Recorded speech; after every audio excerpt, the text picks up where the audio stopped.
This week on the Push Pull Legs podcast, we have Mr. Gordon Greenhorn, bodybuilder, powerlifter, trainer, but we're more interested into the creative videographer. So we learn all about Instagram, YouTube, and setting your videos up to look pretty sweet.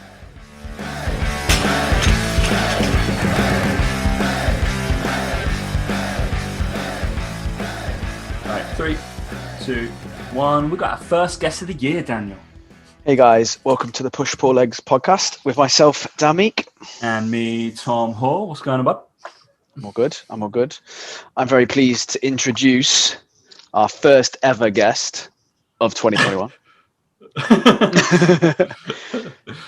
Goes by initials GG. Hello. Won't accept he's got a receding hairline. Won't shave it off. It's not receding hairline, it's going the other direction. Is that technically receding? I don't I think it's kind of receding a bit. Could you call it like poping or something like that, or is that a bit controversial? It's just leaving you, mate. It's just escaping. Whatever it's doing, escaping. I mean, yeah. We've got Gordon Greenhorn. Gordon Greenhorn has joined us. Yes. Hello. Thanks for having me on. I can't believe I'm the first one of the year. I mean, aren't we basically a March? What have you two been doing? Basically, we had a hiatus and got bored of guests for quite a while, to be honest. And it's taken you this long to ask me to come on. This is outrageous. I mean, this should be my fifth time minimum. To be fair, yeah, we just haven't had a lot of guests on lately. And then I think the person we've had on most, bless his little heart, is little Josh London Muscle Man, Josh Silverman. I know. I think it's because we've moved slightly away from just talking about fitness stuff all the time that it feels a bit like the guests were usually all fitness, and suppose it was right, today is going to be come on.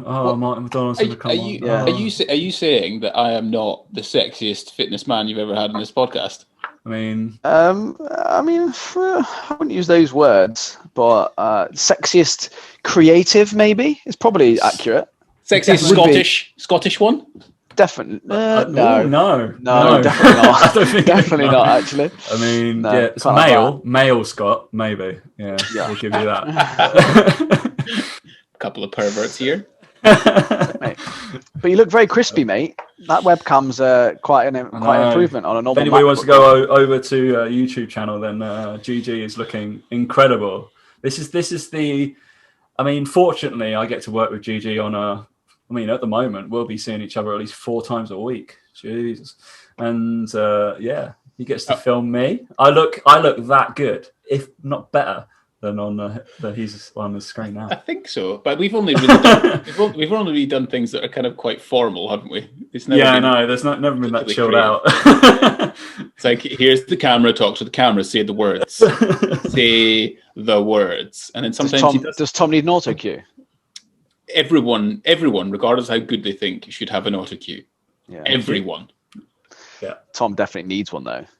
Even Luke from the Muscle Mentors, I had to convince him. I was like, just please write a script, and then we'll put it into a teleprompter, and then you can. He's like, but I want it to be natural.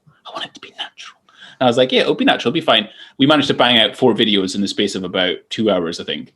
And the last time they tried to film that, they had to condense like 3 hours or something worth of footage into like a 10-minute little video thing. And I was like, that's why we teleprompt, because people waffle. People do waffle. Like Johnson, like Luke Johnson, he'll do 12-minute video that's teleprompted. It'll be 27. It was slick though, because we did it all prompted for the level 2s and level 3s, and we managed to smash that out in a month. That's a lot of content. Oh god, we're just like, yeah. We did like 12 videos a day, didn't we? Yeah, something like that. It was insane, and just me scripting, just gone. I think most of them one takes, and then I'd find a word that I can't pronounce, basically, and Gigi would shuffle over and go, "This is how you say it." Okay, cool. Oh, my light's gone off. Oh, that's elbow. Elbow. Yeah. Then it would say something in Scottish, and I was like, I didn't know what that meant either, so it's fun. What was it? It was something of the endocrine system. Something, yeah. Norepinephrine, I think it was. I mean, I don't even know what that is. An epinephrine. I was like, does it move? Is it a joint? No. All right. Okay. Don't need to know. Is it a tendon? No. Don't need to know that, do I? This is all part of the moving body. Anyway, we're going to talk about a little bit. We're going to go not quite so fitness and nutrition. Shock. because Gordon is, I'm guessing, a lot more nowadays is pushing himself towards the creative videography, that kind of thing. And that's, I think, to be honest, I know him more as that than like Gordon Greenhorn, captain trainer, because this is the exposure I've had to him. Yeah. But we were at a 3DMJ conference way back when, and I do remember Gordon Greenhorn being there and asking a question to Brad Loomis way back when. So, oh, wow. I know that was a long time ago, but I guess it's a case of anybody doesn't know you, brief background. You got a minute? So I know you can talk. I reckon just before that, my first ever, when I first ever saw Gordon was at Alan Aragon's first ever UK conference that I think Luke put on. And he called out a guy there called Luke Hazlitt for prescribing like 10 grams of vitamin C a day or something daft. And he basically asked it of Alan Aragon. Alan Aragon was like, no, that's stupid. Why don't I do that? And he was like, well, some people do it. And then Luke Hazlitt called from the back, oh, it's because you had a cold or something. And then Gordon was like, no, it's not. I've seen 3 of your plans. You all had it on. I was like, that's the Gordon that I first knew. Yeah. The troll Gordon. He was like on Facebook. He used to live on Facebook, come out of under his little bridge. He used to tap on his keyboard. That was Gordon, I remember. I'll start with that one actually, and I'll go back into my where I started. Yeah, the Alan Aragon conference. I think probably most people have watched this will know of Alan Aragon at some point in their careers. And anyway, he came over for a conference, and prior to that conference, there was a tweet that went out from this chap Luke Hazlitt, and he put a tweet out and said something about, "I don't recommend any supplements that aren't evidence-based." And, you know, I've kind of built my career on just being kind of annoyed at the industry of these gurus sort of selling absolute nonsense to people and people wasting money. Like it was my 14, 15, 16-year-old bodybuilder self who was like spending all money on all manner of supplements. And this guy put out this tweet and I was like, nah, I've seen his plans, like his little ebook PDF things. And he recommends, I think it was 8 grams of vitamin C post-workout to, you know, lower cortisol levels. So you're not catabolic and you immediately go into anabolism. And so I just tweeted back, just kind of in my weird self, and said, so why do you recommend vitamin C to your clients post-workout? And being the slightly sensitive industry that we're in, people get a bit upset about that, and they go on a bit of a tirade directly and indirectly about me for a little while. And I was like, you know what? Rather than just doing this on the internet, I know that you're going to be at the Alan Aragon seminar, and I'll just ask you. I'll just ask you in front of everyone, and we won't have this kind of horrible backwards and forwards on the internet. We'll just do it in public and have a conversation and a debate about this vitamin C post-workout. So then I went at mid-break thing. I went up to Alan and said, do you mind asking a question? I've got a guy in the audience that I want to have a sort of a chat about vitamin C about. And he was like, yeah, sure. Here's the mic. So I just basically like, well, this is a question for Luke Hazlitt, blah, blah, blah. And it, you know, that was it really. So yeah. Where do I start? I suppose I started as a personal trainer, and I started actually as a bodybuilder first. So I played football for a little while, then I got into bodybuilding, natural bodybuilding, competed, came second in a couple of shows. Then the gym that I was working in wanted to feature me in their little magazine thing that they had, and they sort of were interested in finding out what I was eating for my diet and what I was doing. This was in a kind of I think they were called Living Well or Cannons or something before Nuffield bought them. And then they interviewed me for it. And then the general manager was really interested in my bodybuilding. He was like, oh, can you write me a plan? Like, what kind of things did you do? And we just got talking. And he asked me if I had ever considered personal training. And I had, but at the time I was working, I think as a restaurant manager, I was about 20. And I was just earning some money, just trying to find out what I wanted to do with myself. And I had considered it, but it was the drop in pay. Like back in the day when we were fitness instructors, it was like 11 grand a year, I think was the salary, wasn't it? Nice. And what was that, like £900? Oh, sorry. Tom's started working in London, didn't he? So his minimum sort of instructor salary was probably no. 70 grand a year. I worked in professional football before I went and said that we were going to put the trainer. Yeah, minimum wage was definitely on the cards there. But yeah, minimum wage was that is football. Basically, that is minimum I was losing money working in football. Basically. Nice. So I offered that, and they said they'd pay for my level 3, do all my courses and stuff. But I had to work for like minimum wage, and that was obviously hard because I think my rent was £550 a month, and after tax I was £900 a month. So it wasn't the smartest move I'd ever made. But ultimately, it did really well, right? I spent 2.5 years there, had a great time, became one of the most popular, or certainly the best sales personal trainer in the company of Nuffield at the time, including London. Delivering loads of sessions, getting invited to board meetings and stuff, which was really cool. And then I thought, right, I think if I want to be something in this industry, I've got to move to London. 50% of personal trainers reside in London. And the opportunity was there, and I went to go and work for a company. Am I allowed to tell the name of the company? I mean, Dan's been blocked by them, but yeah, sure. They're not going to watch it, are they? Join the club, mate. I think quite a few other people have as well. I don't necessarily have anything publicly derogatory to say about them, but anyway, pretty sure we've gone into it before on this show about them. Fine. Yeah, let's just call them the opposite of down. Is their initials? No? Down. Yes. I went to go work for a company called Down. They worked there for 18 months. Easily one of the best decisions I ever made, moving to London and working in an environment like that. I understand that some of the discussions and things that they were recommending weren't really to what I would think were a good idea, and so transpired that were actually quite bad. But ultimately, I was in an environment where people actually gave a shit. Like, they really cared about their clients. They wanted to train them well. They cared about personal training. They wanted to succeed as personal trainers. And that was great, coming from somewhere that ultimately I was kind of a big fish in a small pond going into a big pond and being a very small fish. And then I left there, became a freelancer for a number of years, working in gym, started working online from about 2012 with clients. Got to a certain point where the online sort of stuff was really good. I started a vlog. I started vlogging for 210 days straight, this natural bodybuilding contest prep. That was super successful for me. After that, I went traveling with my now wife for 366 days to 25 countries and pretty much circumnavigate the globe. Lived the laptop entrepreneur lifestyle that everyone says doesn't exist, which is quite fun. Came back. Dan, it can be done. You don't have to stay in Bath. Yeah, exactly. I'm just going to leave these lot behind. I'm just going to leave Mrs. Kid. I won't leave them. I'm going to do it. Yeah, Take Frankie. Gee. Yeah. Did that. Came back. And I kind of it's been interesting. This is probably the first time I've actually talked about it. It's like my dirty little secret, because I don't really kind of promote it that much on my fitness page. Most people know me as a personal trainer. But as the progression's gone, I've become better and better at the video stuff, the photo stuff, the creative side of things. And I started to get asked to do stuff. I went up to Aberdeen to do stuff for my old boss, who actually is called the fitness guy, Steve Bradley. He wanted me to film some stuff for him. So it started, and I got paid for that. And I was like, weird, I'm getting paid to make stuff for other people.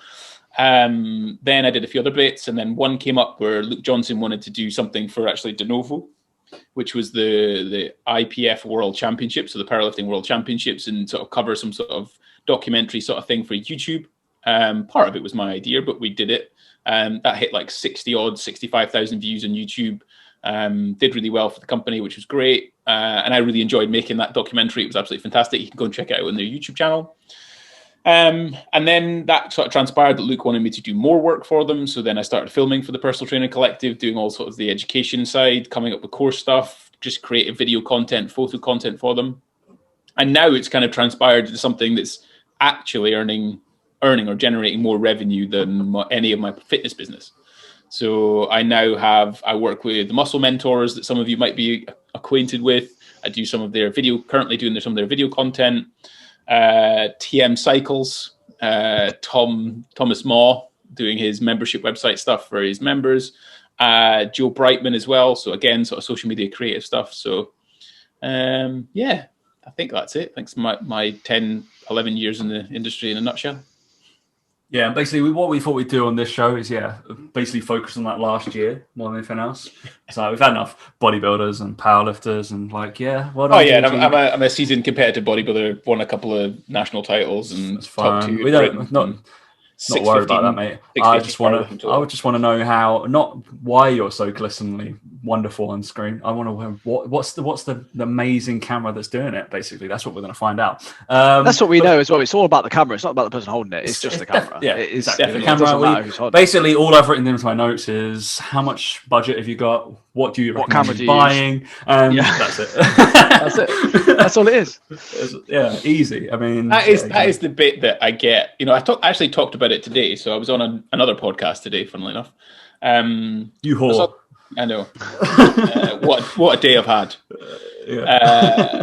Was this kind of thing with the personal trainers like really sort of grasp onto this thing about the physical, and I get so many messages about like what's the best camera, what's the best this, what's the best microphone, like what's the best webcam, what's the best like tripod, all these things, and it's like Christ Almighty, it helps, it really does. And if I told them like I'm sat surrounded by gear that's very expensive and definitely things that people shouldn't necessarily invest in. But it's kind of weird how that's always one of the first questions you get, isn't it? Is the thing of what camera should I buy? It's like, well, yeah, we had. I remember when we did. When me and Mike started the YouTube channel, we had people reach out just before we stopped because of COVID, and people were like, "Oh, I think I want to start my own YouTube channel. Like, what camera would you recommend?" I'm like, again, what's your message, mate? What are you going to stand for? Because it's pointless. Like, say you got your iPhone, like just use that. It doesn't make a difference right now. It's what you're going to talk about. You know, do you know? And like we've had this question before because I've dabbled in it, obviously with YouTube. I'm sort of 12 months out of practice, but it was something that I've learned along the way is that actually it's probably better off that you think about your lighting than you worry about the camera, for example. It's like you got the best camera in the world, but if your lighting is shit, it doesn't make a difference. And it's kind of things like that, like the difference between a £500 camera and a £2,000 camera is like, well, it's like, are you well lit? How goes the sound quality? Then it might help make a difference. But like you said on that story today, the amount of PTs who to their clients would say, don't worry about what the best macro split is. Don't worry about the best, that is. Just be there or thereabouts with this sort of thing and focus on being consistent. And yet you tell them to do that with their camera work or their video and like, nah, can't be that. How do I become a sensation overnight? How do I do it? How do I film well? And one thing is, this maybe not quite on the video side of things, but why are people in the industry so in need of being successful so quickly? If we actually look at this, like if we kind of sit down and say to ourselves, right, we have a job, or let's just say it, we have a job that ultimately means we work 30, 40 hours a week at our leisure. So when we want to potentially do it, you can earn £50,000 a year as an online coach with a few clients, not a huge amount, but a few. Like that is an amazing salary. And even if you're only doing 10 clients at £200 a month, that's still £24,000 a year. That's as much as the average salary is in the UK. Like, what is wrong with saying I earn £2,000 a month? Why does it have to be 10? I think it's because people are online so much that they get absorbed by that world, and it's like there's always someone out there who's doing more and doing better, and there's James Smith and there's Dirren and there's whatever, and it's like, well, I can be doing that, and it's like, well, yeah, but you don't know what's going on there, and it's that whole comparison thing that people fall into the trap of with social media. And look, we're all guilty of it to a degree, but I remember watching YouTube videos and thinking, I want to do a YouTube channel. Me and Mike, I want to do a YouTube channel. Our first video was fucking dreadful, but you know what? It has to be to make them better. And I remember watching Peter McKinnon videos being like, and Casey Neistat, actually, me and you both like Casey, is like going, oh my God, like I want to do that. And then you realize, but Casey Neistat daily vlogged for about 12 years or something daft. And it's like, it's probably why he had a video series. He was actually a producer. Yeah, like an actual TV shit. And it's like, people don't realize that. They watch it and go, oh yeah, that's so good. It's like, come on. Like we watch it now and go, oh my God, that's amazing. Like, and you try maybe a few little tricks from it, but you know that it's just hitting record that many times and fucking up that many times. And I had the same conversation with someone today on check-ins. It's like, you've just got to fuck up now to make mistakes and learn from them. Like you can't learn any more stuff. Like stop watching YouTube videos, stop watching how to do all that. You just got to do it now to practice and make mistakes. And I think that's like with you with the creative stuff is, you've probably got a bit of an eye for it so that you make less mistakes and you get there a bit quicker and you learn from them a bit quicker than some other people. But there's something about PTs and online coaches that they want a shortcut to something, but yet they preach every day. There's no shortcuts. I find it so funny. I don't know if any other industries like it, or it's just because we're obviously invested in it and we're so we're surrounded by it on a daily basis, but I'm sure it happens elsewhere. I think I find it so odd. I think it might be one. It's not rare. It's not normal to have an industry or industries that you can literally just give it a go and no one dies or no one loses loads of money. Like the fitness industry is really easy for you to start. Really, like super easy. It's not expensive. That's the thing. To get going, it's not like a big financial outlay, is it? No, and it's also not necessarily time intensive either.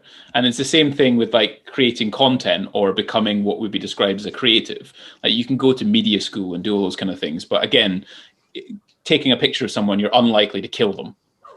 Yeah. So there's like a I like the word unlikely. Yeah, there, not impossible, just highly unlikely.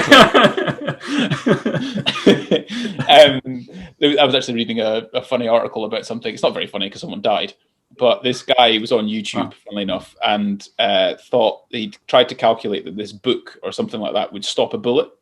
So he told his girlfriend to shoot him and killed him. But the whole kind of like put a Bible there, then it's like, oh, thank God that was there. And you're like, probably not. Pretty much. Saw it in the movie. It's gonna work. Yeah, so it's kind of like that sense of things. I think we talked about this before. It was the idea of just picking it up and turning the bloody thing on, and not worrying too much. And I think I spoke about this before. It was the idea that people, I think, focus on that physical aspect, the camera or the lens or even the lighting to a certain extent, another aspect of it. It's just because they lack confidence. They're not willing to delve into themselves and go, actually, here's some shit that I've made, like go nuts on it. And I think that fear stops people turning that camera on and being creative and actually putting themselves out there. It's much easier to hide behind a polished infographic. It's much easier to hide behind a nice kind of curated post. Whereas realistically, video, you can't really hide the spot that's on my face here or the slightly receding hairline that I'm trying to cover with my headphones. It's just one of those things you've got to accept, I suppose. As an industry, I suppose. And that's also why people, I think, gravitate towards you. They either then decide whether they like you or don't like you. Yep. Is that when with infographics you like the information, but you don't know who's there and what they stand for. And I think that's where with online coaches anyway in particular, I think there's very few that do extremely well just through written word. There's a couple that we know of, but the majority of people who do very, very well, it's because they're on video, and it's because you know them. You know more about them than you do some of your friends probably, because they put it all out there. And I think it's funny that, like you said, people always ask about the best cameras and stuff. It's like, you're not even using your iPhone yet, so why don't you start using that properly first? You've got that there. The only point that I could argue with that potentially is in my case, in a scenario where I had done a little bit of filming things. Like I started making little videos for YouTube back in sort of 2007, 2008 that I would edit and kind of put out there as workout videos. They were trash, and cringe when I look back on them. But they were, that was part of that learning process. But one of the things, when I did the vlog in 2016 for 210 days, part of it was actually just buying all the kit as well, to a certain extent. I spent £1,200, I think, on a microphone, a camera, and a lens and a tripod. And I was like, this is an investment for me. I need to, if I don't use this, then I've just wasted my money. Yeah, true. Yeah, there's the accountability aspect of it, I suppose. So that for me it was, but there's also that thing you still had to turn it on, and I probably could have used a different camera. But I ultimately watched Casey Neistat. I was like, I want to do a vlog like him. This is his camera. This is what he does, and I just turned it on and committed to every single day for 210 days. So there is kind of that type of investment, but I think that was also back when phones weren't necessarily as good as they are now. Your access to information, like how to edit, what to edit on, that kind of thing is now more readily available than it's ever been available. So there just isn't really an excuse, is there? If I'm honest. But yeah, that was the only time I'd argue that ultimately, sometimes buying the camera and spending the money ultimately motivates you to get your ass in the gear. But then Dan might argue against that because he hasn't used his one for 12 months.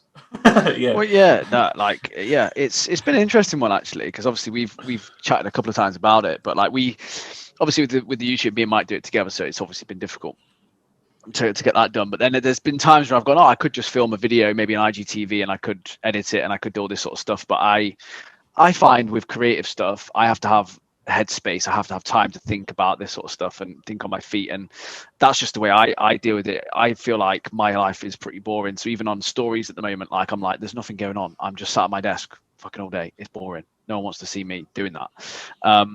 But I'm excited to get back into it now, though, as things start to develop. Because obviously I'll be going to like Dubai and stuff. So that'd be pretty cool to film the kind of the trip and all that sort of stuff. And there's elements to that, but it's also now I've also got an ability where I feel like if I put out a video of below standard that I think I can do, I'm like, oh, it's shit. So there's also that element to it as well. Once you start, you're kind of like, oh, actually, I know I can do this a little bit now, and I've forgotten a lot, and I need to go back and go, actually, right, how do I go over this again? How do I do that again? That's interesting. It's interesting you say that. Just comes because there's two things that I think I can pick up on that a little bit. Where the first one is this: sometimes we can have a negative kind of connotation with the idea of creativeness, where you can be like, I don't have the headspace, or I have a boring life, I can't film that. Can we turn the head on that and say, well, how can I make my life interesting? You know, what part of this can I make interesting that even if people don't want to watch it, I don't care, but it's more interesting to me to film. Maybe it's in a different angle. Maybe it's coming up with a different potential storyline. Maybe it's just going out for a walk and talking and filming you walking around and doing things. And I think Casey Neistat in particular was absolutely incredible at doing that, where he has a very exciting life a lot of the time, but then equally he'd make videos that were just about him actually failing at making a video because he had a corrupted memory card or whatever else. So, you know, when someone watches this and maybe listens to me, what I'm saying is try and flip on it and say, well, how can I be more interesting? Because we all have that in us. We're all funny, or we all do something. And even the thought of you, Dan, sitting there and just be like eating a packet of crisps going, I have nothing to say, is actually quite funny, and it's a bit entertaining. It's a bit dry, but that's also part of that entertainment. What was the other thing I was going to say? You said something else. You said something about not having the creative space. And what was the other thing you talked about? I can't remember. Oh. Literally can't remember.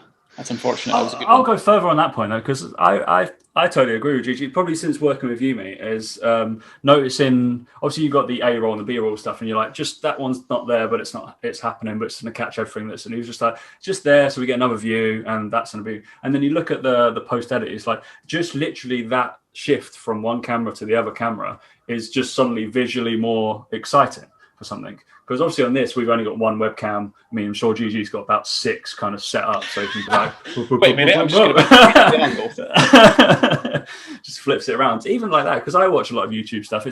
I watch a lot more gaming stuff, but I like the videos where they'll just literally, if they have on their camera an auto zoom, which zooms in whilst they're speaking, and then you suddenly get really, really close to the webcam. You're like, oh, they're about to say something really fun, or come here closer. They kind of, you feel more like, I don't know, into the channel or into the video, and just a little bit more engaged. But exactly what you're saying to Dan, it's like the life is boring, but it's not camera tricks or anything. It's just a slight bit of creativeness. So especially the stuff you've been doing down with young Joe.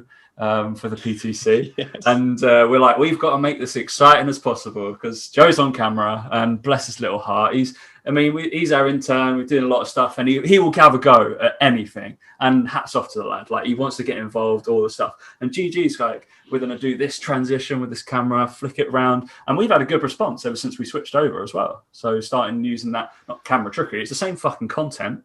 It's just like, all right, we've just gone from that shot to that shot and done a little jizz over there. It's been lovely. It does make a huge difference. Like I found that. I think that was the other thing that got me into it, was when I started. So I'm one of these people where, like, I watch a video and I'm like, right, how do I learn how to do that? And then you YouTube it. Like, you know, when people say to you like, oh yeah, but how did you learn how to do that? I was like, you know, Google. Yeah, there's one called YouTube. And you just go on there, type in camera tutorial, something will come up, and then you find other people. Same with YouTube. Like with YouTube, all I've done to create a YouTube channel is go on YouTube to search how to create one. Like, it's not difficult. Anyway, you must be the best mentor ever. Someone comes Dan, I've watched you for years on YouTube. You know, I really respect you. I think you're so amazing, and you know, I want to learn everything from you.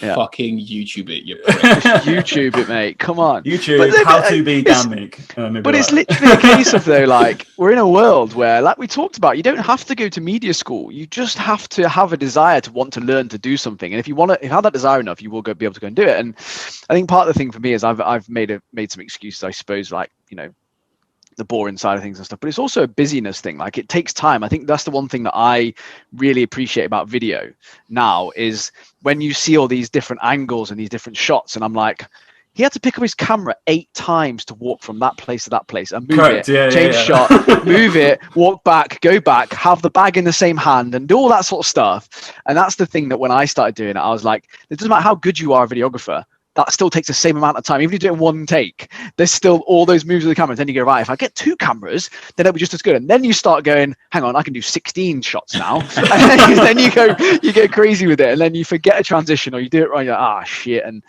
that's the thing that I find with it, is that to do videos how they need to be done, in my opinion, is it does take that bit of time. Like you said before we came on air, that one video took you 2 hours to do. The first one took you 2 hours to do. Then after that, it takes you like 30 minutes per one. It's because you need to get everything right and set up in the right place. And that's the thing for me with video is it's to do it right. Now I know how to do it right. It's so time consuming. You're just like, oh my God. So just to put that in perspective, so we started filming what is the working title is the PT Core. We're not too sure what it will be at the end, but that's the working title. So we started filming that yesterday. We'll be filming it for the next 3 weeks, probably 7 days worth of full filming, right?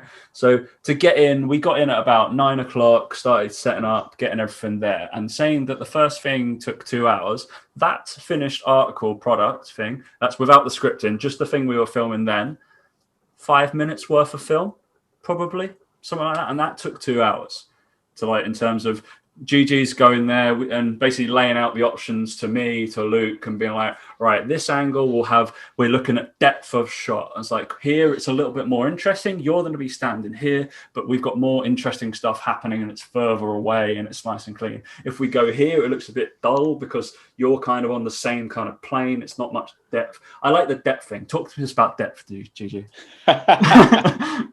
Okay, technical aspects of depth. So right now, there is, first of all, a focal length. So the distance between where the light is coming from and hitting the sensor. I think that's right.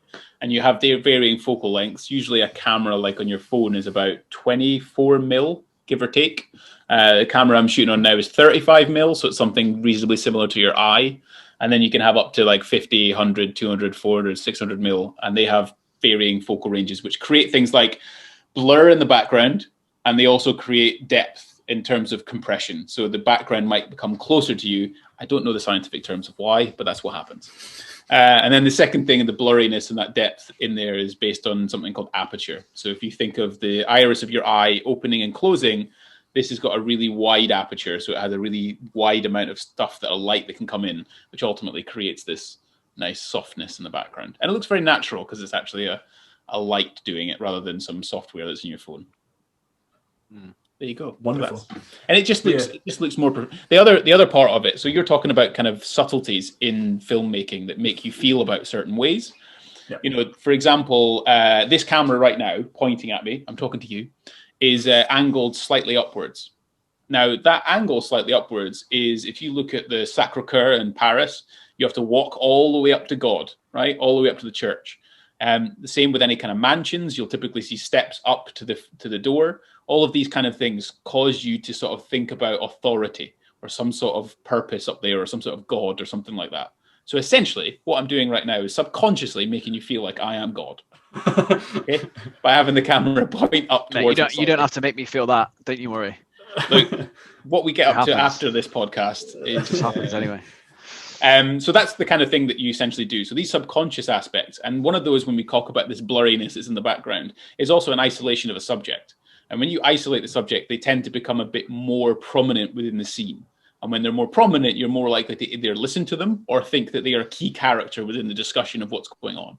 So if you ever watch a film and there's kind of quite close up, so it's like here, and then it's really blurry in the background, that's probably something quite intense they're talking about or going over.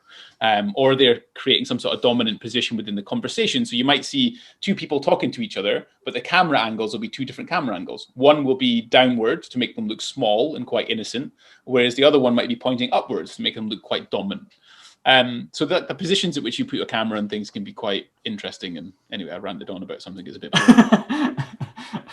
No, exactly what we want. Exactly. I was kind of explaining how long it fucking takes. Because it's just like time. in terms of the setup, especially because so we were doing one video and then the rest of them had a similar setup. So we were just like, all right, it's all going to be quite samey. And to be honest, the educational videos, you've said it yourself, you're like, it's not as creative for you. You have to think of ways to be a little bit more creative, because you're like, shit, this is going to be boring if this is the thing. If like the educational videos, bless the people out there. There's a lot of good educators, and the best educators sometimes, like, who are actually the most knowledgeable person in the room, blah, blah, blah. They don't come across, they're not on Instagram. They're not on those things because they're not good at kind of keeping people engaged. So I was looking, I saved a few, but I'm a boring fucker anyway. And the UKCA have their conferences and they're doing like player profiling and stuff like that. I was watching their Instagram. Fuck me, I want to go to sleep. Like, they cannot present. It is so bad. It's like from up here in a studio. It's like, no wonder you got a bad thing. Just employ somebody to do it. Your membership's costing enough. That's been the interesting part of this process that I've found, that I didn't, I've kind of forgot that I was a personal trainer and a fitness person sometimes. And you kind of think, oh, they're hiring me because I make pretty images and I do fancy videos. But actually, when I start talking to people and people that work within the fitness industry, I think it's been such a key USP for a unique selling point for me, that I understand when I look at something, I know exactly how it should probably be filmed, where it should be filmed, what's important about it. I can ask the right questions, say the right things. And that's made a world of a difference. Even from like filming exercise libraries with people, I'll be like, that's not quite right. Shall we just adjust it just a little bit?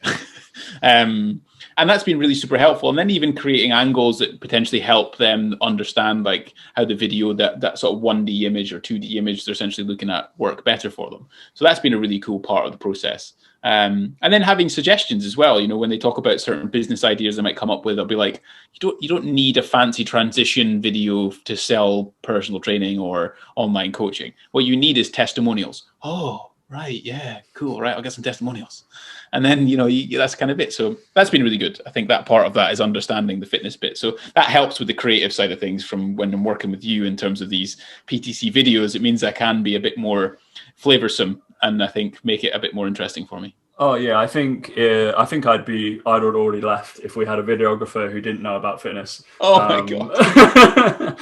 Because it's one of the bugbears. Obviously, I've done a fair bit with Third Space in terms of marketing and kind of all the videography there, and we employ certain people. But then there's I remember one lad, we were doing a promotional video for some kind of circuit-based stuff, and I was there just to kind of keep people going. I was like, I want this happening, make sure it looks legit, so we can use it across our Instagram platform, stuff like that. And then one lad wanted him on a GHR and do like a zoom and then have him holding an isometric, like on a GHR at about 45, kind of maybe 30 degrees in. And he was like, yeah, stay there. And I was like, whoa. No. He's not staying there for that much long. I was like, he's going to be gassed. And if you want him to use him for the next 2 hours, he's done. And so it's like, jump in there. And like having somebody who knows fitness, the model's going, I can do that. And I'm like, no, you can't. No, your hamstrings, next time you run, they're gone. Like, yeah, there's no point. I was like, Jesus. But yeah, having somebody who knows a little bit more about the industry, which obviously you do, and you've had the last, like, ever since you switched over, doing more creative stuff, that kind of intensity, doing the personal training, and you're like, oh, that's that. And also you've done the videos for yourself and your own personal training. So you're like, when I did this, I might have made this mistake and I would do it like this better now. And you've done those mistakes. So in terms of people wanting to employ you, Gigi, you've already made the mistakes for them. Dan's an employee, sign up. So that's the thing. So if people are in that stage, if they're wanting to film courses and stuff like that, I'd reach out to one of us, but probably more Gigi on the creative side, and be like, all right, if you wanted content and whether it's right or wrong and fact checking, maybe I'll be good. If you want creative, made it actually sell, maybe Gigi might have to. If you want to get bored by Dan's life, give Dan a call. Be fine. I think it's one of those things where, though, I think in this day and age, as a PT or online coach, you have to have an extra string to your bow. Not necessarily in terms of like GG has, where you can start charging for it, but if you think how much content is out there, there's so much content. You've got to stand out and be different. And like Gordon said, like there's infographics are one, there's tens of millions of them out there, and they all say the same thing. But the way that you put information across on video is going to come across very, very differently to how someone else will, and all that sort of stuff. And I think personally, for the amount that I've learned from like I said, just YouTube and stuff, like it's enough to stand out. It's not enough to make money off it and like film other people and that sort of shit. Like, no way. But it's enough to stand out and to know when someone's scrolling Instagram that they might just stop and watch my video a bit longer than they watch someone else's, because it's not poorly lit, it doesn't sound shit, and all this sort of the information might be shit, but it doesn't sound shit. But it's that thing of like, it's in this day and age, people are scrolling Instagram all the time, and on YouTube there's so many videos out there. It's how do you stand out? And people are so concerned about being, they don't want to, they want to be the million views, they want to have the millions of views, they want to do all this sort of stuff. And it's like, no, if you could get 200, that would be amazing. Because out there on YouTube, how many videos do you think have 10 views? Fucking millions of them. Like, you don't need to be at 1 million, you need to be at 200, 300, 400. That is fantastic. And I always say this to people, if you had that many people stood in front of you, you would shit yourself if you had to stand on stage and say it out loud. They're watching your videos, they're consuming your content. And I think that people are shooting too far. They're going, oh, I want 1 million subs and 1 million views on YouTube. I remember when me and Mike started out, we were like, oh, I just want 1,000 subscribers would be incredible. That'd be amazing. And when you start seeing those views go up and you realize 400, 500 people are watching, it does. I'm sure when you when you had your 210 days of vlogging, you probably felt a bit like, oh, I wish this would get up to millions. But then you look back and realize, hang on a minute, like, this many people have tuned in this regularly to see me do this. And then you realize, actually, like you said, it was quite successful in the end, because you've shown people into your life and you've shown them that you care enough to edit it properly, to light it properly, and do all that sort of stuff properly. And I think that's the biggest thing for me, is that it shows you care, rather than just throwing up random, like I said, infographics and pictures are easy. Anyone can do that. It's easy to do. Really, really easy. We've seen all the followers on Instagram, bikini models, 700,000 followers, because they get their ass and tits out. It's not hard, right, if you've got it, right? But to be different, people think that you have to have 700,000 followers to be successful. And the reality is, if you do well on video and you start thinking about the creative side well, if you had 1,000 followers, you can do amazingly well. And consistent. You're different and consistent with it. If you're turning up on a regular basis with the message that you're trying to promote or what you're talking about, and even if it's not necessarily something that's messaged, maybe you're just a documentarian, maybe you're just talking about your journey in something or your life in something. Often that's a not an unreasonable way to go about things to begin with. I wouldn't say it's the best strategy necessarily. If you want to, in terms of like growth, like Dan's talking about, you want 100,000 followers, then, just vlogging is not the way to potentially get there. But it is a way to create fantastic depth, to get to the point where we're talking about online coaches earning like £50,000 a year, which weirdly sounds underpaid in the way that people promote things. Yeah, it sounds like you're not nowhere near successful the way people talk about it, but it is that's the reality, is that we know, I think, as well from the industry, that you can be an online coach earning that quite comfortably within 12 months of putting some effort in and trying hard. And then like we said, people just want that. Oh yeah, but I want to get more than that. I want to do more. It's like, well, you're not even there yet. Why don't you just get there first? Like, just don't think too far ahead. I find it fascinating. I really do. And the more I've worked with people recently, the more you realize that people they want that trick and that hack and all this sort of stuff. And I've tried explaining, if you have 500 people who follow you, who really like what you do, like that's all you need. You don't need much more like going on than that in the first sort of 3 to 6 months. It's frightening. Do you think knowing what basic elements of editing and cameras and the things that go along with that, do you think that's helped you probably understand who is actually good in this industry in terms of like 100%. The creative side? 100%. I think as well, I also think, because I've also dabbled a bit in copywriting as well, in that side of things, which I actually believe has helped from the video side of things with the copy. I actually feel that the two are interlinked, because I feel that in both elements you're telling a story and you're trying to get someone to go from point A to point B. And if to be able to do that in the written word and by video, I think there's a very much there's a lot of crossover within that. But it's not only that, it's more people who I think care. I think that's what you see, like you said there, where you can realize which coaches are probably better and maybe, I think, to me, care a bit more, is that they put their effort into that sort of side of things rather than themselves or their own training, their own six-pack, their own performance all the time. They're more bothered about getting their message out the right way by doing things like copywriting and video. And the people who just focus on themselves, they've got all the 100,000 followers like we've talked about. They show the pictures of themselves all the time, but you go on there, how many clients have they changed? How many lives have they changed? How many testimonials are they getting? How many people are they getting talking about them? And it's like, they're not. Whereas when you go down the video and copy route and you tell stories and you share your message, as we keep saying, it's amazing how much deeper you can go with people. And you don't need that broad range of such a wide number of people. I think it's I think it's fascinating. I think it really is. Like, you look at someone like Matt Does Fitness, right? Prime example. Someone who started off with not that many followers, and you watch his videos. He does the same video every week, every single week. Me and Mike used to always watch it and we're like, why do people like watching this? He's just a guy and he eats food. My Hoover chose my breakfast. Like, crazy stuff. But he's consistent. Like we talked about, consistent with his message. His video production has got better. He probably has someone do it for him now at the level he's at. But he does the same thing over and over again, and he does it in the same personality. He's got his personality. He uses his personality. He says the same things over and over again. A similar sense of humor. He doesn't try and be something he's not. Whether you like it or not is up to you. Like, personally, I think it's boring, but it is what it is. He's got millions of subscribers, so obviously people do like it. And it's just that thing of like, people think they have to reinvent the wheel and they have to constantly be varying everything. And like, what's my next thing? He does the same video every week. So that's how he grew, because he did I ate my kid's diet for a day, I ate my wife's diet for a day, I ate a bodybuilder's diet for a day, I ate the Rock's diet for a day. People want to watch it, and it wouldn't probably be as successful if he'd have tried all the little tricks. That's probably why he wasn't successful at the start. Maybe he tried all the little tricks and all the little things, and the reality is it was about being consistent for him, really. I think I'm off on a tangent there, but yeah, I think you're right, though. I do think you're right in that he, specifically Matt Does Fitness, he had a comedic element to it.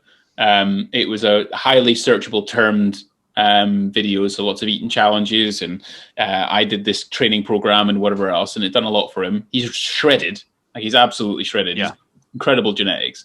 So that is a very powerful combination, and I think if we pick apart that sort of little combination that he has, ultimately the one thing that we can have that he doesn't have is your own personality and who you are, and you can still film yourself doing that, and you can still talk about the subjects you're ultimately talking about. You don't have to be shredded, you don't have to be ripped. I mean, just look at Mike. You know, he's grown about half a kilo in the past 17 years. So I had to mention him at some point. So it's like Matt Does Fitness is ripped. He's got a good personality. He films it all and is very consistent. But you can take some of those things and certainly apply it to your own business. And you might not be making 450 grand a year, but you might make more than you're making now if you applied some of those. Yeah, and look, he's done it a certain way where his goal was probably to get to that point where his income's from YouTube, right? But if you're an online coach and your income's from your clients, you share your client stories. Yeah. People want to be involved in that. People want to be, they can see you can help people. I just think people are so obsessed with the numbers. That's what I found, is they're so obsessed. And when we started out with our channel, we were always like, we don't want to get obsessed with how many views certain things get. We don't want to be chasing that sort of stuff. Of course, you need to be interested in it to a certain degree, know what people like and what they're watching.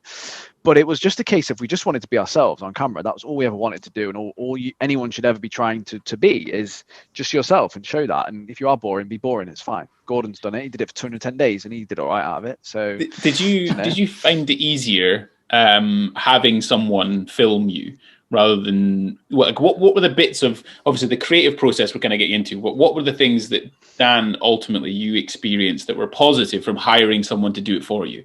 Did it make you create content? Did it get it done faster? Or was it a bit more efficient? Like what was the purpose of hiring someone to do it? I think it makes it so much slicker and easier. Like we used to find with Harry that he would be filming when we didn't even know. And that's the thing. That was the beauty of some of the videos we created with him, was that we were like, when did you film that? But he's like, it's just always on, mate. Don't worry about it. And one of the things that I didn't like about just in the bedroom, just eating some sausage. In case. That's it. Just in case. I need some dirt on you at some point. Yeah. He'd always come. It's like having someone come with ideas is always good. Like when they go, do this, do that. Like, and if they know, like Harry's known us for ages, so he kind of knows our personalities. He knows what people like about us and all that sort of stuff, which helps. But for me, the biggest bugbear, and the reason I think I'm gonna struggle to get back into it a little bit is I find filming myself. I find that element to it. I find that I have to try and think more about maybe what I'm saying or how you're going to tell a story. Whereas when someone else is filming you, they film everything and they know how they're going to piece it together.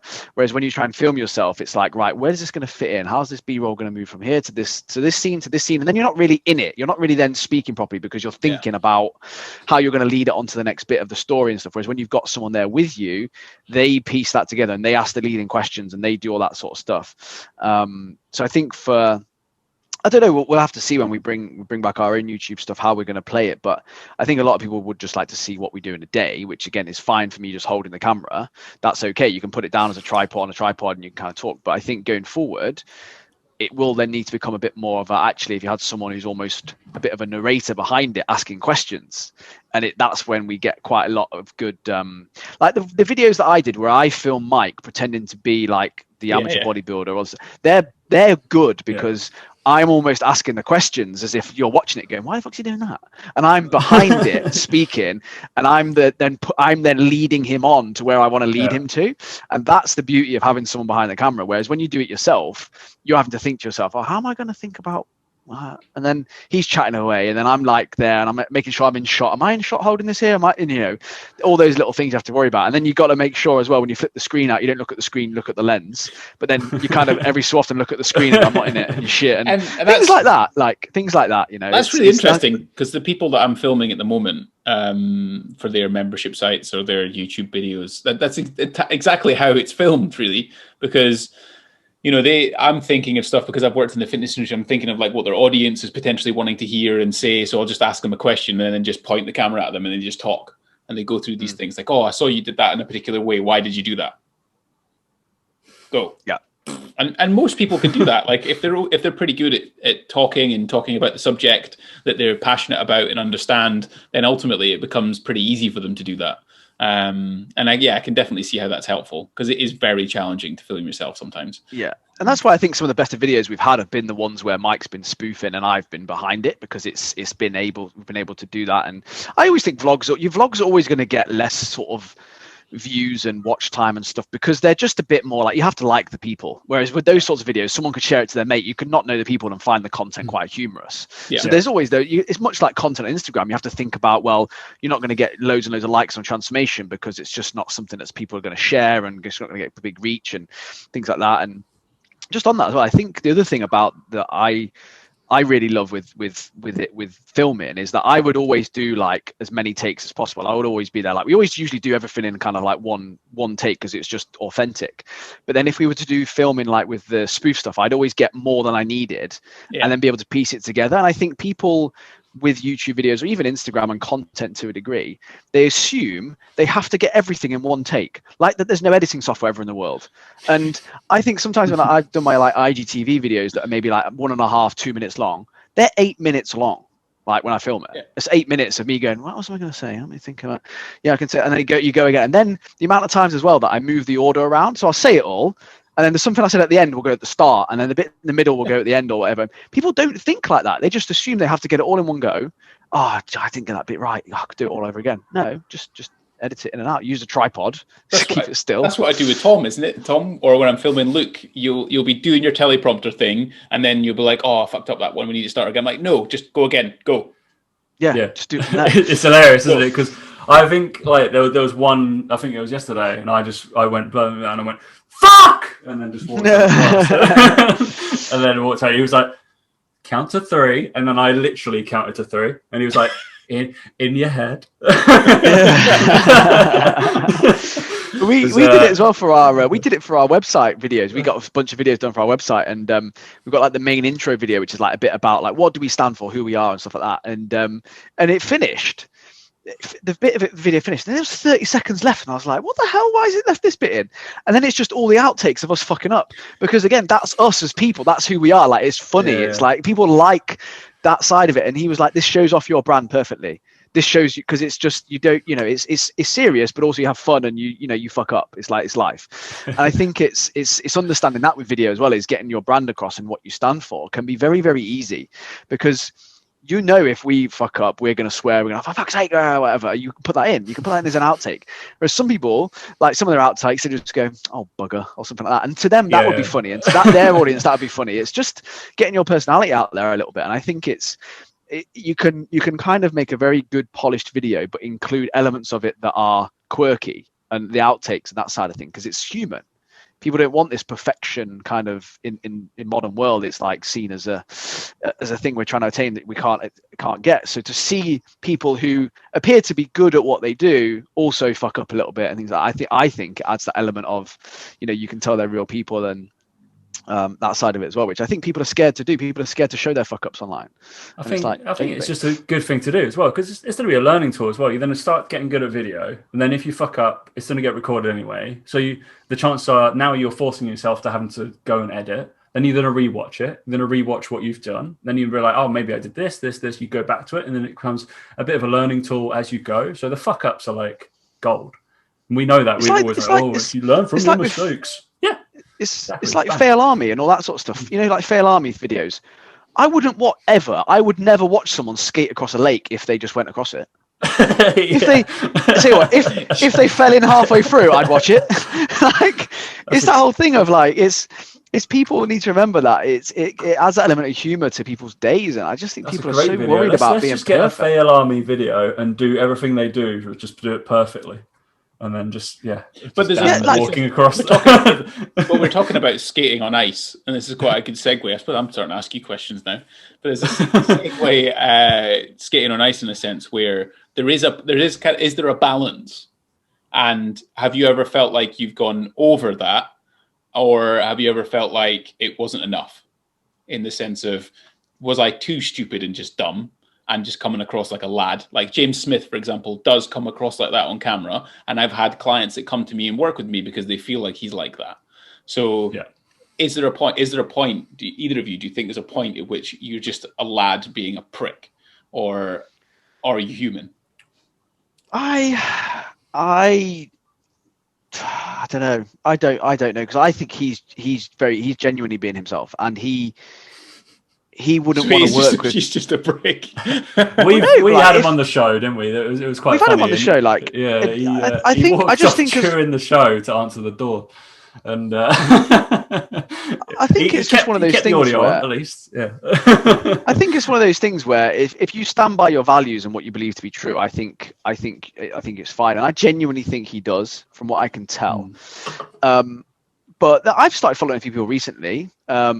That I've seen some of their stuff and I'm a bit like, that's just a bit harsh. Like, why are you being like that? They might have asking you a legit question or whatever. And that's just the way they are. And I think you have to remember that they design their life or their social media that way, where they don't want to deal with those sorts of people who may be offended by that sort of thing. And I kind of get that. There does come a point where I suppose, are you just being argumentative for the sake of being argumentative? You might just be an argumentative person, that kind of thing. But I've found, I don't know. It's a good question. I don't think. I'm trying to think of other good examples of people who've gone too far. Maybe there's drama channels, right, on YouTube, and these drama channels often get they get views, but you wouldn't necessarily buy coaching packages from them. Like there's some fitness, like Greg Doucette, for example. Is he popular as a coach? I don't know, but maybe he is. But that ultimately he is a bit of a drama channel where he just kind of is, Brandon Harding said this about me, and you're like, fucking shut up. So it's that kind of thing. Is it only going to attract people who are interested in that? Like, I wouldn't watch that. You wouldn't watch that. So yeah. To us, it's like, yeah, you've gone too far, and you're skating nothing nice. You're just being an idiot. But other people would look at us and be like, oh yeah, but you're just too boring. And that's fine. Like it's, I wouldn't ever watch a channel like that, because I agree. It's like, who gives a fuck? He's a bodybuilder and you're a bodybuilder, and you've had an argument about fucking what? Who gives a shit? There's life going on around you. And I think there's that element to it where we'll never know, looking through the world through someone else's eyes, I suppose, from that point of view. There are some channels that I just think like, what's the point? Like, what are you doing? But then other people love them. So it's and someone like that, he's probably looking to make money out of YouTube ads, right, rather than coaching. That's probably what he's more bothered about. It's probably the easier way of making income for him. Yeah. I don't believe he's like that in real life, though. The way he acts on camera, like if he was, he'd be fucking annoying to be around, wouldn't he? Like, I think there's very much so. If we were to bring this back round towards like PT and basically trainers that are maybe, I think there'll be not an influx, but there'll be certainly some people who are listening to this who will be like, actually, I fancy doing what Gordon's doing. Like, I've reached a kind of a point with my personal training stuff that I want to. I'm comfortable. I'm on that 50K. I've done pretty well. I want to add in doing a little bit more video, or making the jump, essentially. GG's just put that. He's not only just online coaching, he does do in person. Right? So he's got that element to his business as well. He's not like Dan, who just kicked it in as soon as he left London. He's just like, I can't do this anymore. Too good for it. It's like, yeah, Jesus.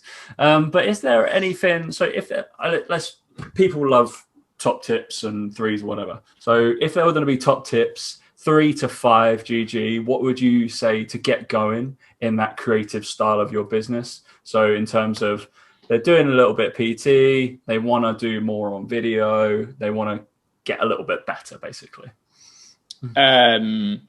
the simple answer is just turn the camera on and start filming stuff, I think. And it sounds so basic and rudimental, but it is. That's kind of the thing is, you know,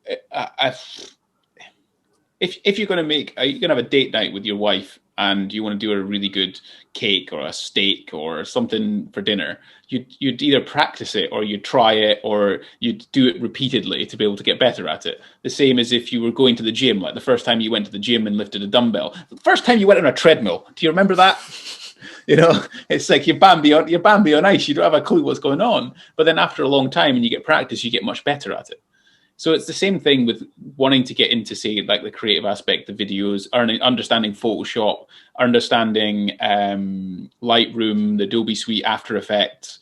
And then as you do, the more you do, the more creative you become about it, what you're doing.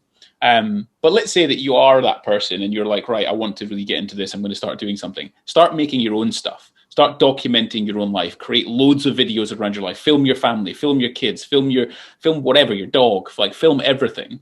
And then basically just another thing that is use obviously tutorials. Go on YouTube. Go on Skillshare. Go on all these sort of things and learn about how to edit and use these editing softwares. That's all out there. You can just Google it or YouTube it. But when you watch YouTube, like I'm a big consumer of YouTube. I watch YouTube all the time. It's really something I love watching the processes of what people are doing. And I like naming names, but I don't know why I name names. I just should name names. But Jamie Alderton has this thing where he talks about stop being a consumer. And I totally disagree with that as a personal trainer. You should be a creative consumer. You should be looking at what people are making. Look at people on YouTube that you're following. They're really popular. Right? Why are they really popular? Like, what? I think the problem with that is that a lot of people consume fitness. They're in fitness and they consume social media and they consume more fitness stuff. And I don't think many people consume actually self education stuff and that side of and the other passions and stuff like that. Because I agree. I think I just find that advice baffling. Like I've consumed copywriting. I've consumed it and I've gone away and practiced it. I've read books on it. I've consumed it more and more and more. Like it's just like doing that. So when you're sat there and you're watching Matt Does Fitness or you're watching Peter McKinnon or you're watching Casey Neistat or any popular YouTuber that you're watching, like watch the things that they're doing. How are they filming it? Why are they filming it? Why have they chose that shot? How are they talking about it? What equipment they're potentially using? You know, emulate that, copy it for Christ's sake. That's what I did. I looked at Casey Neistat and thought, I want to do that. I want to do that for a bodybuilding competition and I'm going to do it. So I bought exactly the camera that he had, the exact tripod, everything, and just started doing it and learning from there. And now I sit here surrounded by all sorts of stuff. But yeah, become a creative consumer. So I think, first of all, just start doing something. Start filming something, documenting your life, filming absolutely everything and making loads of videos and just getting better at doing it ultimately. But then also if you're going to watch YouTube and you're going to be interested in that sort of subject or want to get into it, then immerse yourself in it. And when you watch people who are your favorite creators, think about what they're doing and why they're doing it and how they're doing it, and then try and copy it, like flat out copy it. And then learn that process. And I think it's a really valuable experience because then you're going to take all of their ideas, all the little tricks, all the things that they do, and then they're going to amalgamate into something that we would call style. There you go. It's like I got an espresso machine about a week ago. Did you, Dan? I've wanted it for ages. Yeah, I posted on Instagram. Don't worry about it. I went. So the first place I went was I went on YouTube. James Hoffman, he's a coffee guy, right? Went in there and I'm like, right, how do I get the best cup of coffee out of this coffee machine, right? Went on it, tutorials, 4 parts to it, right? Went on the first one. Basically, the nuts and bolts of it was, he said, basically, I can't tell you because whatever beans you got, whatever machine you've got, he's like, it's just trial and error. And I was like, brilliant. I know that. I'm not going to sit there and go, yeah, but I want to know the exact grind size, the exact extraction time. I'm like, nah, don't worry about it. I'll go and play around with it. So literally was like, right, this is how I'm going to learn is by doing it.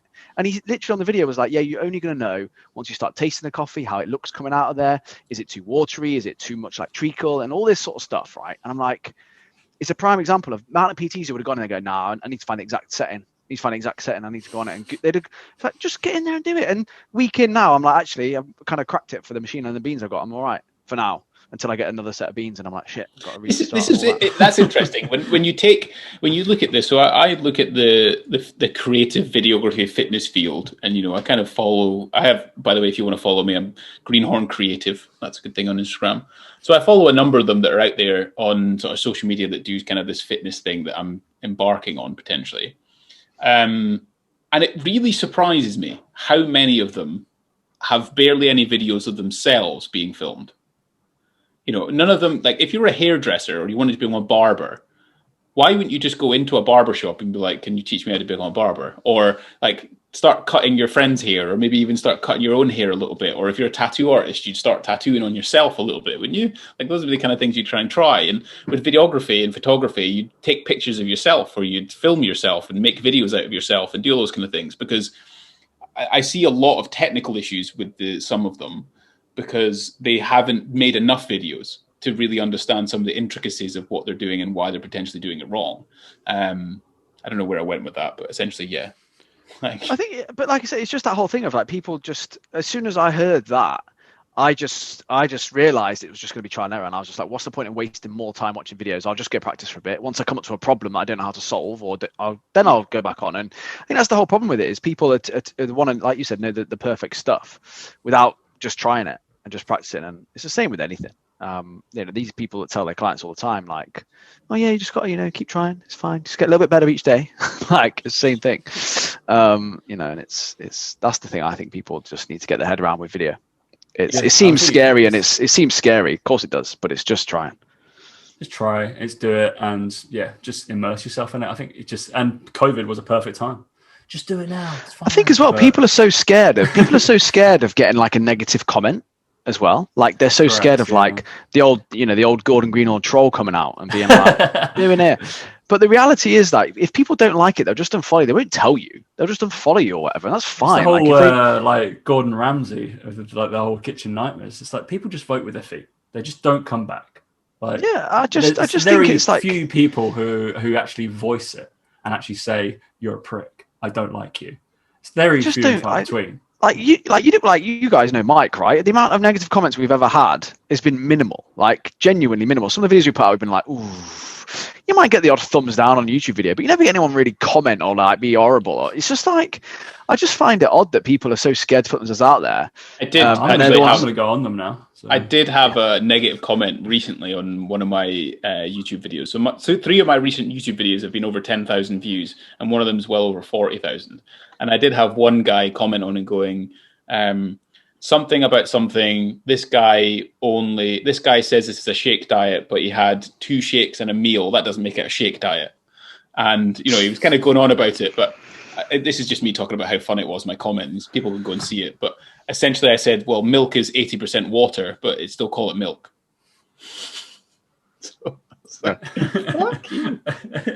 So I love it when you do something like that, and then they go, "Oh shit!" They can't really come back here. Shut up. But the negative comment, I think it's not like people are too. There's that billboard that sits up there. People are more interested in themselves. Like you don't like everyone. Why are you trying to make everyone like you? Yeah, like you. So it's just more of a case of you have to pick. You just have to pick up the camera. You have to film it. You have to learn the process of making all these things to try and get into it in any sense of the word. And I think video would benefit any fitness person's business beyond measure. Almost like you almost can't directly say that video made this person sign up, but the series of videos that you created, the way you've made them feel, the way you've made them laugh, the way they've made them enjoy the content and information that they ultimately struggle with. I think that there's no better way to do it. Like writing is fine, but filming yourself and talking about it, it has to be one of the best, if not the best way to do things. Yeah. And speaking of the best way to do things, I think we have to move on to the best way to make a protein bar. Oh, I got my. It's where we've been waiting. I've been waiting this for an hour. I've been salivating, and you haven't. We've been normally doing it at the start, but we kind of just went. So I was like, GG, have you ever had a Protein Pantry protein bar? Negative. Right. So yeah, and this only has 18.6 grams of protein. That's not going to hit my thresholds. I know some of them don't have that much protein in. How are we going to enjoy this? This is going to be difficult. I So what we've decided to do today is we have three ones that we haven't tried. I think Dan has tried the banoffee because he's just a scoundrel and buys his own bars. Oh, he's also one of those people that eats with the packaging on. Yeah, what weirdo. I mean, yeah, it's just going to melt. It's just going to melt. Crumbs everywhere. So what new house, innit? New house, don't get it messy. So.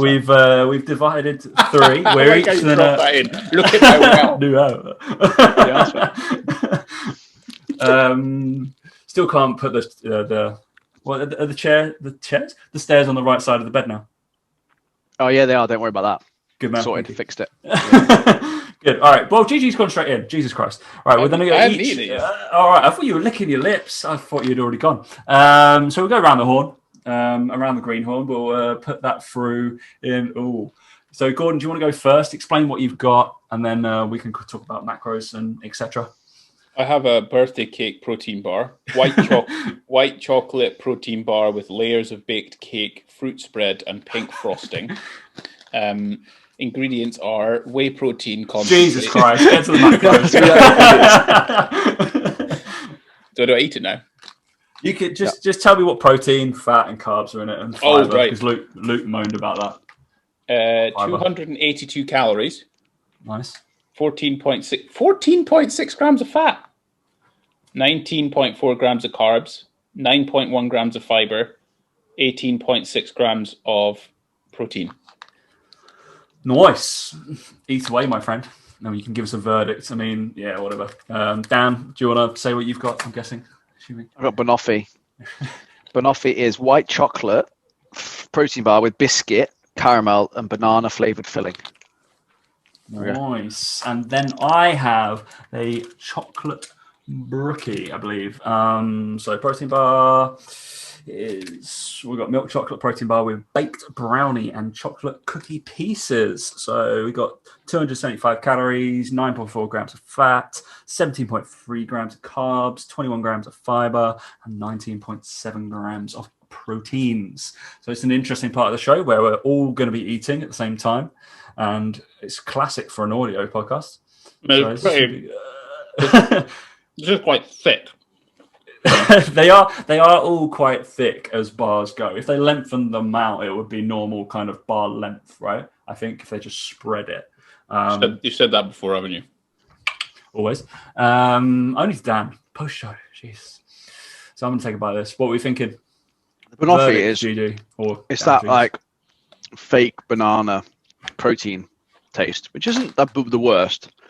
Very sweet though, the banoffee one. Good though, still good. It's better than the grenade banana one. Put it that way. They're overrated now. They're like the Quest bars of the protein world now, aren't they? They are now, yeah. What's the birthday cake one like then? GD, decent. It sounds crunchy that bit, that biscuity bit. No? Someone just crunched something. So I went through the brownie. Brownie is very cakey, kind of cakey gooey. Yeah. Cakey gooey. It's kind of mid-range. I don't like that cakey gooiness. The best one was the caramazing because it was crunchy. But I quite like brownies. But I would like the brownie would just go up in a little bit of estimation if it was like a nut brownie kind of thing, because you bite into a brownie, it's got a nut in it. You're like, ooh, that's a bit of a change. The change of texture we found out is key. The hazelnut one is definitely the best, I think. The hazelnut cream. I had a caramazing crunch yesterday. I did enjoy that again. Yeah, they are very good. They are good, and but the brownie, I'd rate that. That's good. It's quite similar to, I guess, that chocolate one we had previously. I mean, this is not 282 calories. Well, this is the thing. You see, I think the same. I'm like, it's ridiculous how good it is. Like for the calories that are in it. But it's not 282 calories. Well, so they can't lie. They can't lie. Are they going to lie about it? Can't lie, mate. Not allowed. Yeah, but they put horse in burgers and Tesco's at once. True. As long as the protein's in there, mate, I wouldn't care. As long as it's protein, I don't care. That's what makes it healthy. That's exactly it. That's all you have to Exactly it. I love that GG's gone through the whole thing on the show as well. It's just plowed straight through the whole bar. We're not supposed to do that. You do like we didn't explain. We normally have a little bite and then crack on. But yeah, out of 10, what are you rating that? So you got to consider what's your favorite kind of normal protein bar, GG?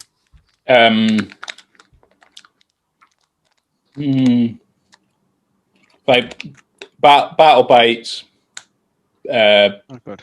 Bear Bells.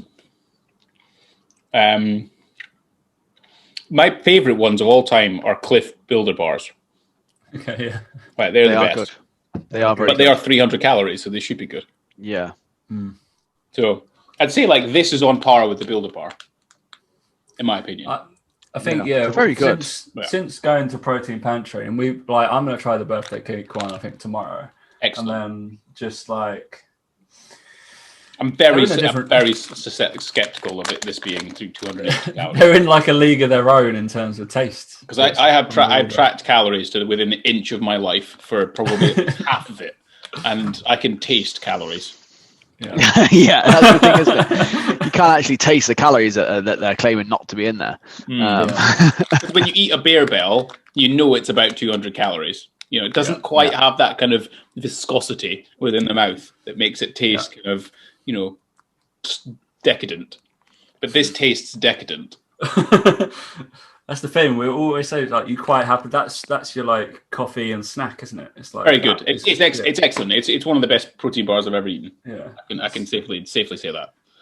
So we'll bring in a few more. We'll get Luke bought some as well. I've got to refrain him from eating them all by the time. Maybe he's never going to get under 100 kilos.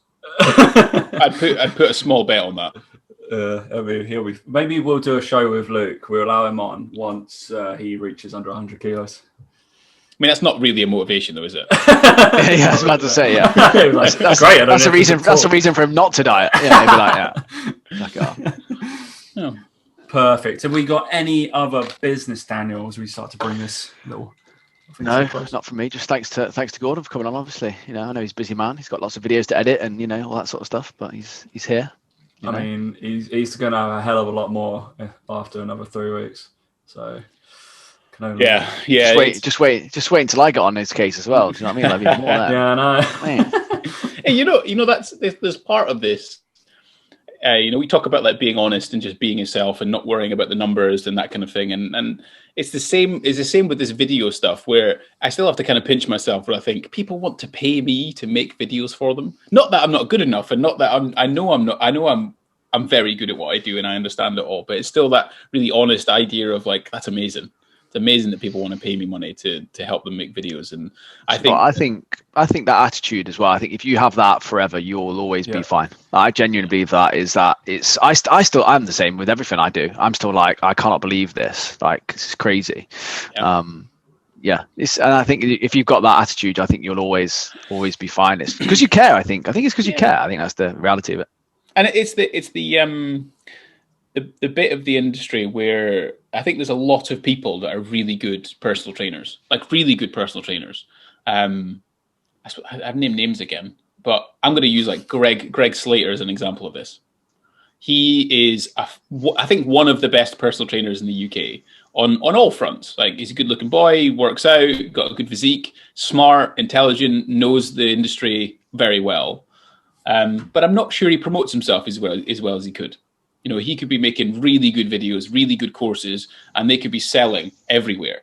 And I'd love the fact that I have this skill or whatever this is to be able to help those types of people, or maybe help those types of people be able to expand their marketing better and talk to their audience in a better way. Because personal trainers want to be personal trainers. They don't want to be accountants, videographers, marketers, photographers, you know, and every other job that comes along with it. So yeah, I think that's a really fun part of it. Apart from Dan uses the accountant kind of scenario for every other job that he's ever thought of. If there's a job that Dan would want, it was accountancy, definitely. Yeah, but something boring with spreadsheets and counting numbers, easy, mate. Saving money, I think he missed that one out. Yeah, that's probably what it is. It's true. Because how long did you deliberate over that coffee machine? Oh, mate, I knew I was a Christmas present to myself. That was. I knew as soon as we moved, I said I was going to get it. I was like, because we went through. But we went through. Isn't it February? So we went through our house. We went through our house sale in the process. We like had our offer accepted like September. And it took fucking ages. So it got to Christmas and I was like, I really want one of those. And I was like, well, just get one when we move because I get it all set up nice and that sort of stuff. And then I got it. Don't worry. As soon as I hit that button straight away. As soon as don't worry about that. other stuff that is a bit different. Do you know what I mean? I've still got a car that was nearly broken down about 12 times. Still driving that. That's sensible. That's fine. They're boring as well. It's just like, all right, don't really. It's just getting A to B. All right. So we wrap this interview to a close. GG, where can everybody find you? I think you just kind of mentioned it anyway. Greenhorn Creative, if that's the bit that we talked about. Greenhorn Creative. If you are interested in working with me in terms of video and photo content, or just upscaling what you put out there, then hit me a DM. I think it's an interesting. Obviously, the main demographic of our audience who listen to us are personal trainers already, and I think it's just a great way of just shooting a DM or shoot us a DM, and we'll point you in the right direction. And just to get the ball rolling and that kind of stuff, if you just want advice, because he's genuinely a nice guy behind the troll. And he might just help you or just give you a little nugget of information. Just don't send me a message. What camera should I no, everyone now send me a message saying what camera. Everyone. So should I buy this one from Asda? It comes with a free broccoli. Amazing. All right, thanks GG for coming on, and we will catch everybody next week.